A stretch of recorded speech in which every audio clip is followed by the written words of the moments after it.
habiskan di dalam mobil ini ya Pak? Ya enggak juga, kan banyak, memang ke lapangan perlu naik mobil. Perlu naik mobil dan perlu menghadapi kemacetan. Ya kadang-kadang juga macet, kadang-kadang juga tidak lah. Ini sudah seperti rumah kedua nih, tumpukan baju, itu ada minyak angin, ada apa nih, air putih, ada snack, segala macam, siap tempur nih, ada permen. Betul-betul siap tempur belusukannya senjata Pak Jokowi dalam mobil. Iya, setiap hari memang kegiatannya seperti ini. Karena setelah di kantor paling berapa sih, 1 jam 2 jam selesai, ya kita ke lapangan. Untuk apa? Kalau dulu awal-awal kita ke lapangan untuk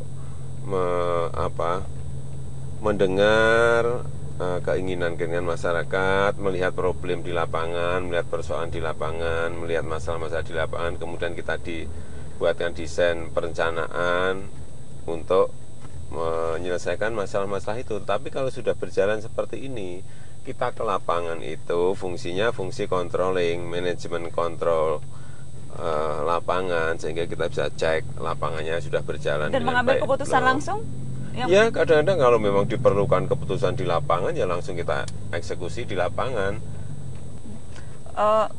Kembali ke soal itu Pak, ERP kemudian juga ganjil genap, yang sekarang menjadi perbincangan juga adalah soal mobil murah.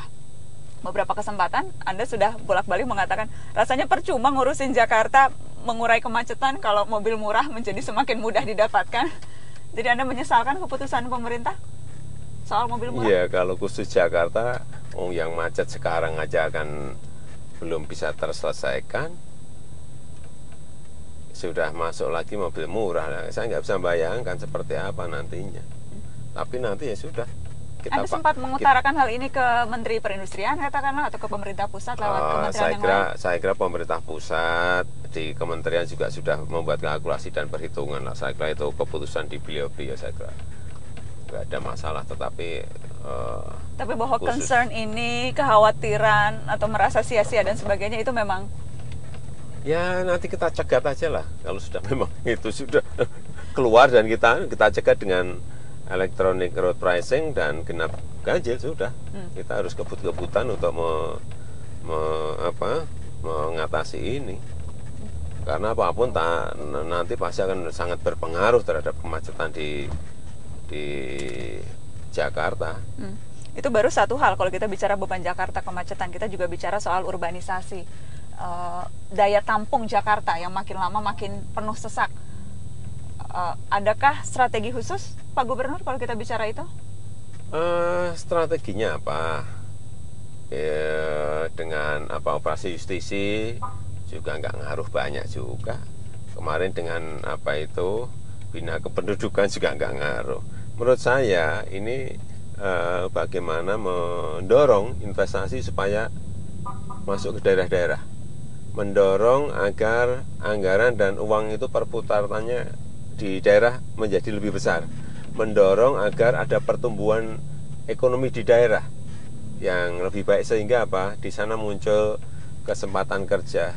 Karena itu kemudian ketika bagi mereka yang pro atau mendukung wacana pemindahan ibu kota, salah satunya karena itu, supaya tidak terlalu banyak orang berkumpul di Pulau Jawa, membagi kue manis itu keluar Jawa begitu. Salah satunya yang memindahkan. Itu rencana besarnya seperti itu. Berarti kalau tadi sesungguhnya senada lah argumennya, kalau tujuannya mengurangi urbanisasi dan sebagainya, Pak Jokowi? Ya beda lah, beda. Karena kalau masalah pemindahan ibu kota itu ada sisi sejarah, ada sisi historis ya. Tapi kalau yang ini tadi kan beda kan, mendorong investasi sebesar-besarnya di daerah, terutama yang penduduknya banyak masuk ke Jakarta. Ketika kampanye ada 4 dulu Pak Jokowi, kartu Jakarta Sehat, masih ada catatannya, kartu pintar, kampung susun di bantaran kali, kemudian pemutihan izin tinggal di wilayah tanah bersengketa. Ketika kampanye itu kan 4 diantaranya. Saya kira sudah semua. Sudah semua? Ya, sudah kita kerjakan. Ya, kartu Jakarta Sehat kan sudah. Kartu Jakarta Dengan Pintar ada masalah, sudah. harus diakui ada masalah di situ, Pak Gubernur? Ya, itu enggak, kalau dari yang kita lihat enggak ada masalah. Biasa masalah kebijakan segede itu rumah ada sakit yang kerikil- overcrowded, iya, kerikil- anggaran yang ketika itu kerikil kecil melonjak. lah, kerikil kecil biasa. Tapi bahwa di survei aja masyarakat senang atau tidak senang dengan program itu. Kartu Pintar ini bukunya di sini nih Pak, Kartu Iya, Jakarta Pintar. betul. Ini yang dibagi-bagi, ini bagian dari yang dibagi-bagikan itu. Iya, ya kita Kok banyak banget ditumpuk ini? Enggak lah, kalau kita ke kampung itu memang harus bawa oleh-oleh, kan mesti ditunggu sama oke. anak-anak. Oh ini oleh-olehnya jadi.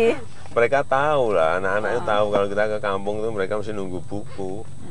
Terbayang tidak sih Pak nanti misalnya dicatat sebagai sejarah, kalau misalnya nanti ini wacananya berkembang dan akhirnya jadi keputusan, tercatat sejarah Gubernur DKI Jakarta yang melepaskan dalam tanda kutip Jakarta sebagai ibu kota adalah Joko Widodo.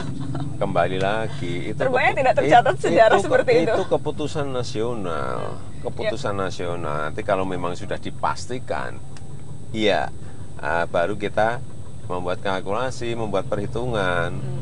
Apakah bisa menerima atau tidak menerima, tentu saja dengan alasan-alasan yang kita sampaikan ke pemerintah pusat. Kalau melihat langsung kehidupan seperti ini ya memang mau tidak mau tidak ada pilihan, ya harus disediakan tempat yang lebih layak ya Pak. Iya, ini kan sebuah tempat betul-betul yang tidak layak huni.